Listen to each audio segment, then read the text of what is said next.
여러분, 벌써 12월이 되었습니다. 해마다 12월이 되면 세월이 정말 빨리 지나간다는 것이 실감이 납니다. 12월은 한 해를 마무리하며 느끼는 아쉬움과 후회, 그리고 다가오는 새해를 준비하며 느끼는 기대와 설렘이 항상 함께 공존하는 달인 것 같습니다. 그런데 12월은 이 교회를 다니는 우리 기독교인들에게는 정말 기쁘고 행복한 달입니다. 왜 그렇습니까? 아기 예수님이 탄생하신 크리스마스, 성탄절이 있는 달이기 때문입니다. 맞으면 아멘 하시기 바랍니다. 아멘. 교회에서 지키는 이 종교력에 따르면 성탄절을 앞둔 4주간을 가리켜 대강절이라고 합니다. 무슨 절이요? 대강절입니다. 그러니까 오늘부터가 대강절이 시작되는 날입니다. 이 대강절의 뜻은 한자로 기대할 대, 내릴 강, 절기 절자를 사용해서 내림을 기대하는 절기라는 뜻입니다. 좀 더 풀어서 설명하면 예수님의 내려오심, 예수님의 강림하심을 기다리는 절기, 이것이 바로 대강절입니다. 하나님의 아들이신 예수님께서 하늘에서 이 세상에 인간으로 내려오셔서 아기로 탄생하신 날을 학수고대하는 마음으로 기다리는 절기가 바로 대강절입니다. 간단히 아기 예수님의 탄생을 기다리는 절기가 대강절입니다. 그런데 여러분, 제가 질문 하나를 드리겠습니다.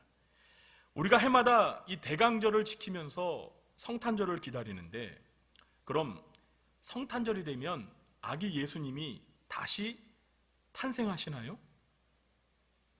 네? 왜 대답이 없으세요? 우리가 이렇게 성탄절을 맞이하면 다시 아기 예수님이 저 유대 땅 베들레헴에서 이렇게 탄생하시나요? 아니죠. 그렇습니다.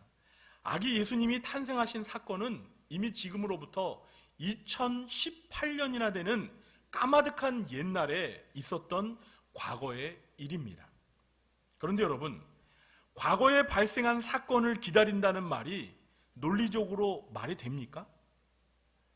제가 지금 말하려는 문장이 논리적으로 성립이 되는지 한번 답해 주시기 바랍니다. 나는 지금으로부터 2018년 전에 이 세상에 탄생하신 아기 예수님을 기다리고 있습니다. 어떻습니까? 말이 됩니까? 안 됩니까? 좀 이상하죠? 과거에 이미 발생한 사건을 기다린다는 것은 시제가 일치하지 않는 모순입니다. 보통 기다린다는 말은 현재를 포함해서 미래에 일어날 일에 대해서 사용하는 것입니다. 그러니까 기다린다는 말은 의미상 미래지향적인 말입니다. 그동안 우리는 이 성탄절을 앞두고 지나치게 과거지향적인 차원에서만 대강절과 성탄절을 지켜온 경향이 있습니다. 물론 이 성탄절이라는 게 과거의 사건이기 때문에 성탄절을 기념한다는 것은 과거에 일어난 사건이 갖는 의의를 되새겨보는 매우 귀한 시간임에는 틀림이 없습니다. 그러나 대강절이 예수님이 오심을 기다리는 절기라면 대강절은 과거에 오셨던 아기 예수님을 기다리기보다는 앞으로 미래에 다시 오실 예수님을 기다리는 절기라고 말하는 것이 훨씬 자연스럽고 어법에도 맞습니다. 그래서 우리 신앙의 선조들도 12세기 전까지는 예수님의 처음 오심, 초림을 기념하면서 아기 예수님의 탄생을 기념하면서 대강절을 지켜왔습니다. 그러다 12세기부터 점차 예수님의 다시 오심, 세상 종말에 예수님께서 다시 이 땅에 오시는 재림을 기다리는 의미까지 포함해서 대강절을 지켜오고 있습니다. 그러니까 단순히 예수님의 오심을 과거의 성탄절 사건에만 국한하지 않고 세상 종말에 다시 오실 재림 사건까지 포함하여서 미래지향적으로 대강절을 지켜오고 있는 것입니다. 그러므로 우리는 해마다 이 대강절을 맞이하여 예수님의 탄생을 기념하면서 동시에 다시 오실 예수님의 재림을 바라보면서 준비하는 자세가 필요합니다. 그래서 저는 이 시간에 오늘 본문에 나오는 주여 오시옵소서라는 뜻을 가진 아람어 마라나타, 한번 따라해 보시겠습니까? 마라나타. 네, 마라나타라는 말이 아람어인데요, 예수님 당시에 유대인들이 아람어를 사용했습니다. 이 마라나타라는 말의 뜻이 뭐라고요? 주여 오시옵소서입니다. 네, 어떤 분들은 어서라는 말을 이렇게 끼워서 주여 어서 오시옵소서라고 말하시는 분들이 있는데, 어서는 빼셔야 합니다. 그냥 주여 오시옵소서. 마라나타. 이 마라나타라는 제목으로 성탄절을 앞둔 대강절을 보내면서 예수님의 초림과 재림의 성격을 비교하며 마라나타의 뜻처럼 다시 이 세상에 오실 예수님을 기다리는 재림 신앙을 회복하기를 원합니다. 첫째, 초림의 예수님은 은밀하게 오셨지만 재림의 예수님은 모두가 볼 수 있도록 공개적으로 오실 것입니다. 여러분, 지금이야 이 성탄절이 전 세계인들이 즐기는 축제가 되었지만요, 첫 번째 성탄절, 그러니까 아기 예수님이 탄생하시던 첫 번째 성탄절은 결코 전 세계적인 사건이 아니었습니다. 당시 전 세계 사람들은 아기 예수님의 탄생을 전혀 몰랐습니다. 예수님은 유대 땅 베들레헴에서 탄생하셨는데, 아기 예수님의 탄생을 안 사람들은 전 세계를 통틀어서 고작 20명에 불과했습니다. 성경에 아기 예수님의 탄생을 알았던 사람들의 명단을 제가 좀 정리해 보았거든요. 사가랴와 엘리사벳, 이 두 사람은 누구죠? 세례 요한의 부모, 그리고 마리아와 요셉, 어디서 많이 들어본 이름인데 누구죠? 예수님의 부모. 그리고 동방박사들, 동방박사들은 누구죠? 모르세요? 동방박사들? 제가 가르쳐 드릴게요. 동방아파트에 사시는 박사님들. 저희 교회 옆에 동방아파트가 있는 거 아시죠? 그 동방아파트에 사시는 박사님들이 동방박사들입니다라고 말하면 또 그대로 믿으실까봐. 그건 아니고, 그 이스라엘 땅에서 이 동쪽, 그러니까 페르시아입니다. 페르시아에 있는 이 별을 연구하는 그 천문학자들, 그들이 동방박사들이라고 하는데요, 그 동방박사들, 별을 보고 아기 예수님의 탄생을 알고 유대 땅까지 별이 인도하는 대로 따라왔던 사람들 아시죠? 네, 점성학자들, 그들이 동방박사들입니다. 그리고 들에서 양을 치던 목자들, 천사들이 나타나서 아기 예수님이 탄생하셨다는 사실을 알려주어서 이 양을 치던 목자들이 예수님을 만나러 갔죠. 또 시몬과 안나는 누굽니까? 네? 할아버지와 할머니죠. 예루살렘 성전에서 메시아가 오기를 기도하던 사람들, 아기 예수님께서 이제 정결규례에 따라 탄생한 지 며칠 안 되어서 예루살렘 성전에 이제 마리아와 요셉이 올라갔을 때 성령님이 그 아기 예수님을 알아보게 하시고 그 아기 예수님을 가슴에 안고 노래하며 하나님 앞에 감사했던 사람들, 이렇게.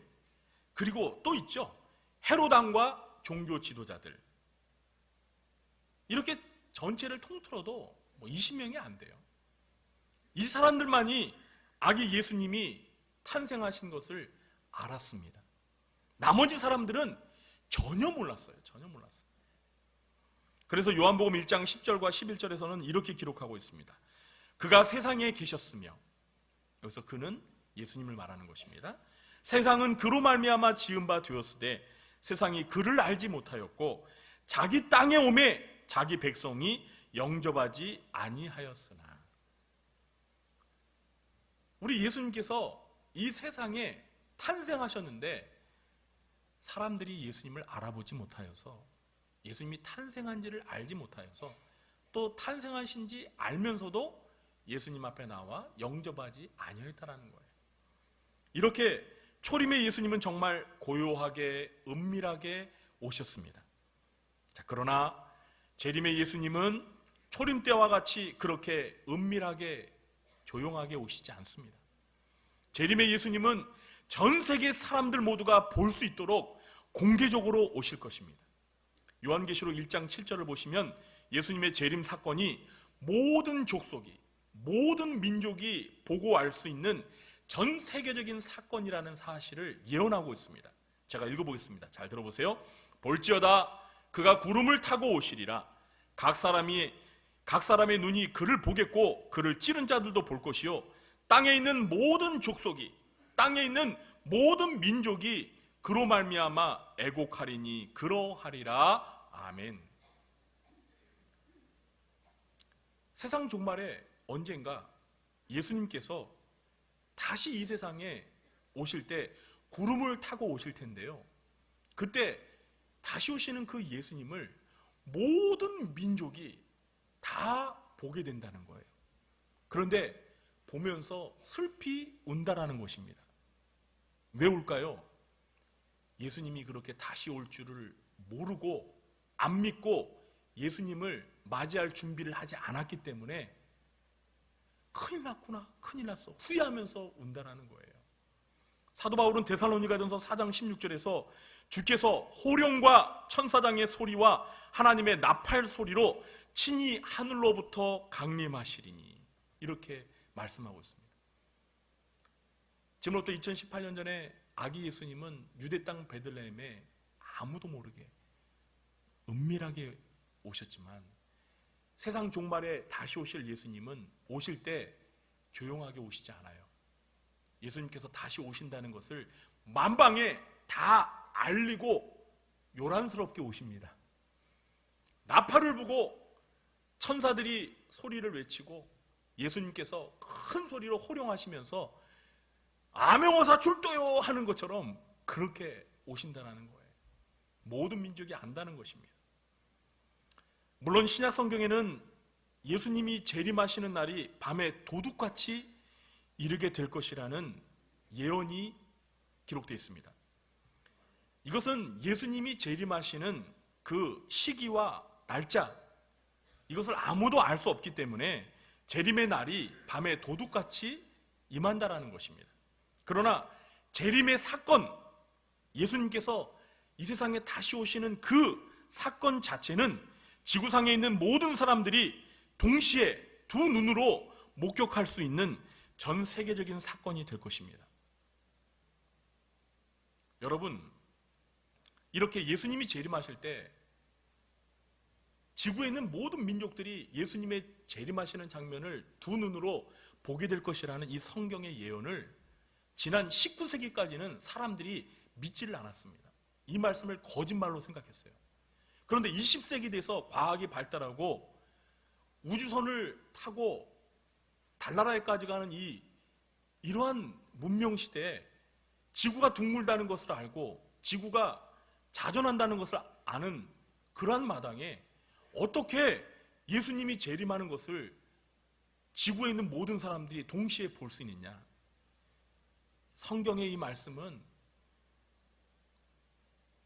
고대 사람들이 과학도 모르고 지구가 둥글다는 것도 모르고 그래서 거짓말로 이렇게 만들어 놓은 이야기다라고 이렇게 안 믿었어요. 그런데 여러분, 20세기가 되어서 대기권에 이 인공위성이 얼마나 많습니까? 그래서 지금은 지구촌 어디에서도 벌어지는 일을 우리가 동시에 실시간으로 생중계를 하고 있는 걸 우리가 두 눈으로 목격하고 있지 않습니까? 여러분, 그래서 지금은요, 예수님께서 재림하시는 것을 얼마든지 지구촌 어디에서도 동시에 생중계로 볼 수 있다는 사실을 믿게 되었어요. 여러분, 이 핸드폰이 왜 발명된 줄 아세요? 예수님 재림하시는 거 다 보게 하려고 발명된 거예요. 모르셨죠? 여러분 한번 생각해 보세요. 예수님께서 재림하십니다. 그러면 전 세계에 있는 방송국들이 그걸 취재하기 위해서 중계를 하잖아요. 그러면 실시간으로 우리가 이 핸드폰으로 그냥 다 확인할 수 있는 거예요. 제 말이 맞는 것 같으면 아멘 하시기 바랍니다. 그런 것 같아요? 진짜요. 제가 예언했어요. 두고 보세요. 진짜 예수님이 밤에 오시나 낮에 오시나, 일단 예수님이 오시는 걸 알리고 오시니까 전 세계 사람들이 다, 자던 사람들은 깨서, 또 낮에 있는 사람들은 보면서, 방송국에서 생중계하면 예수님이 재림하신다라고 전부 다 핸드폰 켜고 볼 거 아닙니까? 그때 예수님 믿지 않는 사람들은 요한계시록 1장 8절의 말씀처럼 애곡할 거예요. 슬피 울 거예요. 아이고, 기독교 신자들이 예수님 다시 오신다고, 재림하신다라고, 예수 믿으라고 그렇게 전도할 때 내가 그걸 안 믿었는데 진짜 오시네 하면서 이걸 들고 이렇게 아이고 무서워, 이렇게 그럴 날이 반드시 올 것입니다. 아멘.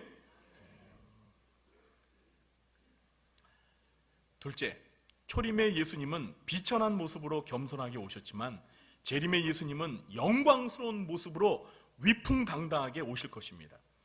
잘 아시다시피 예수님은 유대인의 왕으로 탄생하셨습니다. 그러나 예수님은 이스라엘의 수도이자 왕궁이 있었던 예루살렘이 아니라 유대의 작은 마을에 불과한 베들레헴에서 탄생하셨습니다. 그것도 탄생하신 장소가 사람의 거처가 아니었습니다.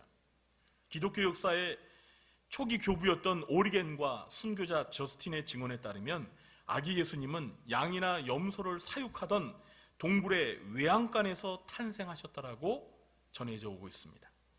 그래서 아기 예수님이 누이신 곳은 이 포근한 침대가 아니라 가축의 여물통인 구유였습니다. 세상에 어떤 왕이 이렇게 비천한 모습으로 탄생하였을까요? 평범한 서민들조차도 이렇게 구유에서 태어나지는 않았을 것입니다. 신분이 비천한 종이나 노예들 중에서는 혹시 있을지 모르겠습니다. 탄생 장소도 비천했지만 예수님이 어릴 적부터 성장한 제2의 고향 갈릴리 나사렛이란 동네 역시 가난한 서민들이 살던 이스라엘의 시골 마을이었습니다. 목수의 아들로서 예수님은 30살까지 나사렛에서 시골 청년으로, 촌놈으로 성장했습니다. 예수님 죄송합니다. 제가 촌놈이라 그랬다고 한 게 아니고 이 당시의 사람들이 예수님을 촌놈으로 알았다니까요. 갈릴리 나사렛 촌구석에서 목수 일하는 청년으로 알았다니까요.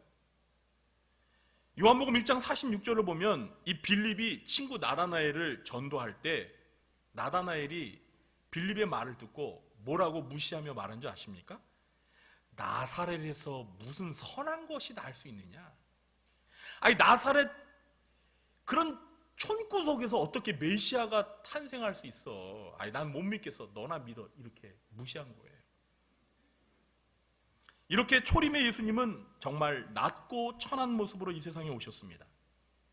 사실 지존하신 성자 하나님이신 예수님께서 하늘 보좌를 버리시고 인간이 되셨다라는 사실 하나만으로도 초림의 예수님께서 얼마나 자신을 겸손히 낮추셨는지 알 수가 있습니다.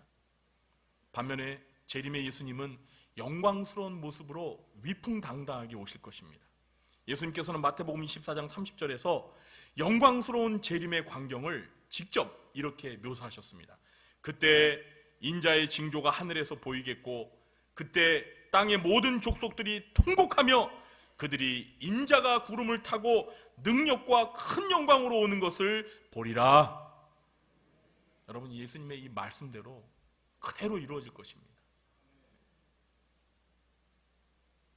2018년 전에 아기 예수님은 정말 볼품없이 초라하게 베들레헴 그 말 구유에 누이시고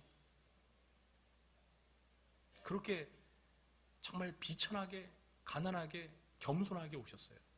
그런데 다시 오실 예수님은 그렇게 안 오십니다. 예수님은 영광스러운 모습으로 예수님이 오시는 그 사실을 만방에 알리면서 영광 중에 구름을 타시고 재림하실 거예요. 그 장면을 모든 민족의 사람들이 다 목격할 것입니다.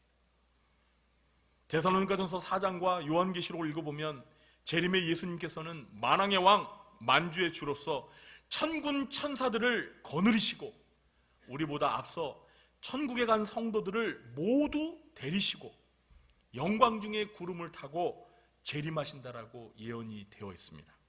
여러분, 이 예언이 그대로 현실로 이루어질 줄 믿으시기 바랍니다. 사도 바울은 초림과 재림을 통해서 낮아지시고 높아지신 예수님의 대조적인 모습을 빌립보서 2장에서 잘 묘사하고 있습니다. 들어보시기 바랍니다. 그는 예수님을 말하는 것입니다.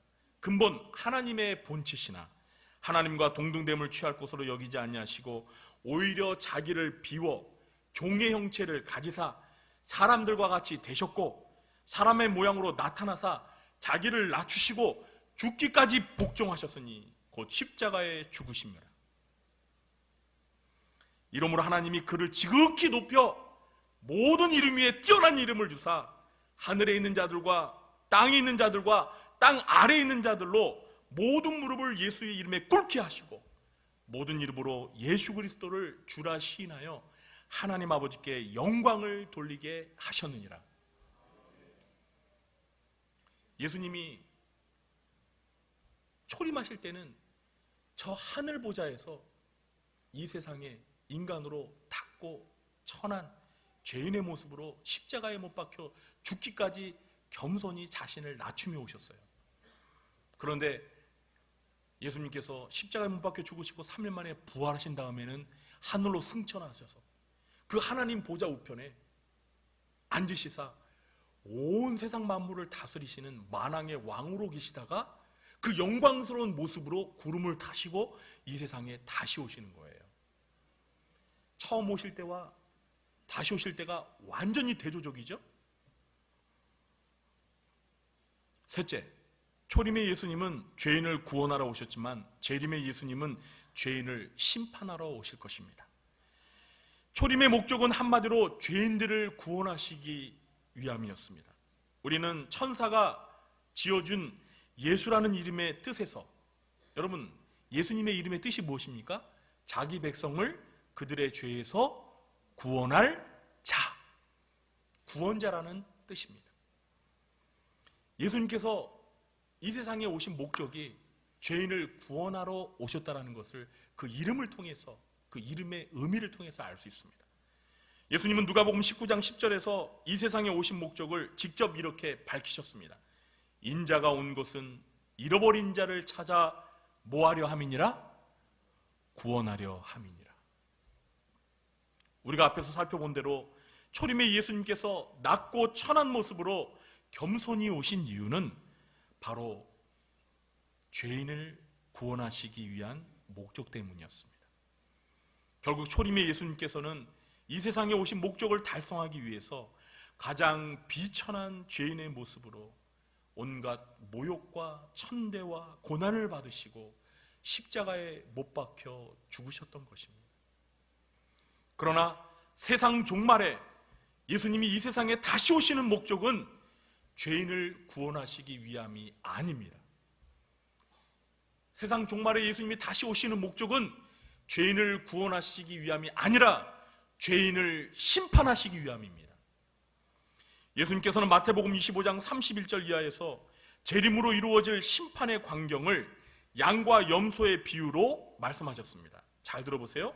인자가 자기 영광으로 모든 천사와 함께 올 때 자기 영광의 보좌에 앉으리니 모든 민족을 그 앞에 모으고 각각 구분하기를 목자가 양과 염소를 구분하는 것 같이 하여 양은 그 오른편에 염소는 왼편에 두리라.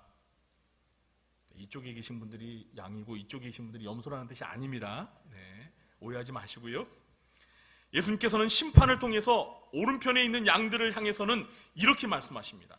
그때 임금이 그 오른편에 있는 자들에게 이르시되 내 아버지께 복받을 자들이여 나와 창세로부터 너희를 위하여 예비된 나라를 상속받으라. 아멘. 구원받은 하나님의 백성들을 위하여 창세전부터 하나님 아버지께서 예비하신 하나님 나라 천국을 상속받으라고 말씀하신다는 거예요. 그리고 왼편에 있는 염소들을 향해서는 이렇게 말씀하십니다. 또 왼편에 있는 자들에게 이르시되 저주를 받은 자들아 나를 떠나 마귀와 그 사자들을 위하여 예비된 영원한 불에 들어가라. 어디에 들어가라고요? 영원한 불. 거기 어디예요? 지옥. 영원한 불에 들어가라 했더니 아멘 하시는 분이 한 분도 안 계시네요. 네, 그렇죠. 아멘 했다면 큰일 나죠. 그러므로 재림으로 이루어질 심판에는 두 가지 측면이 있습니다. 먼저 예수님을 믿고 구원받은 하나님의 자녀들에게는 예수님의 재림을 통해서 구원의 완성이 이루어지고 영원한 천국을 상속받는 축복이 임하게 될 것입니다. 반면에 예수님을 믿지 않아 구원받지 못한 사람들에게는 예수님의 재림이 그들을 영원한 지옥의 불 속으로 보내는 저주의 날이 될 것입니다.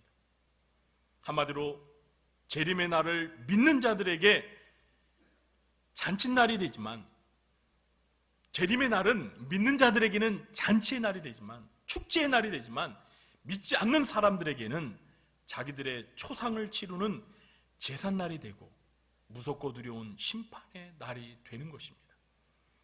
그러므로 예수님의 초림과 재림 사이를 살고 있는 지금의 시대야말로 축복의 시대입니다. 무슨 시대라고요?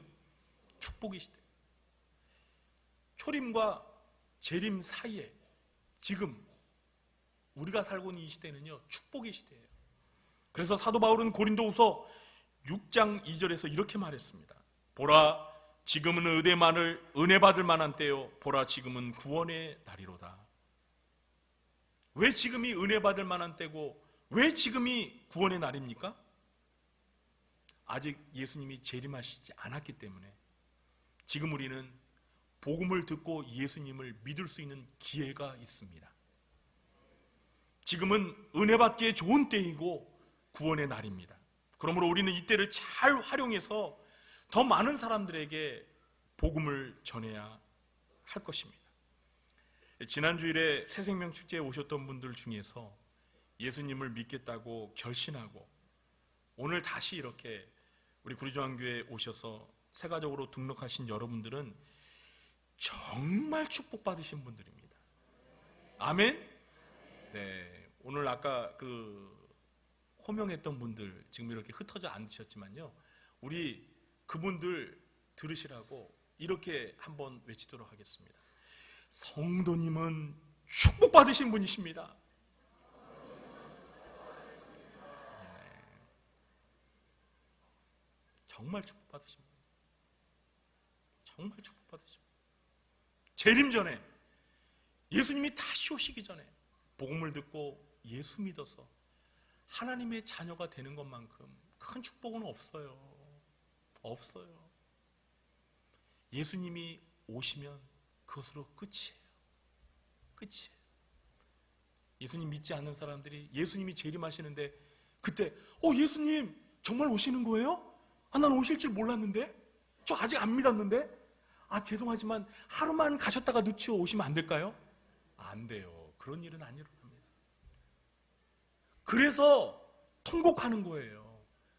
그래서 모든 민족 가운데 믿지 않는 사람들이 예수님이 재림하시는 장면을 보고 슬피 울며 땅을 치며 애곡하는 거예요. 내가 진작에 믿었어야 되는데 믿지 않았다가 영원한 지옥불에 떨어지는구나. 그걸 알기 때문에 후회하면서 슬피는 거예요. 그런데 그렇게 울 필요가 없으니 얼마나 축복을 받은 것입니까? 여러분, 우리 곁에 계신 분들과 함께 이렇게 인사 나누겠습니다. 당신은 세상에서 가장 복받은 사람입니다.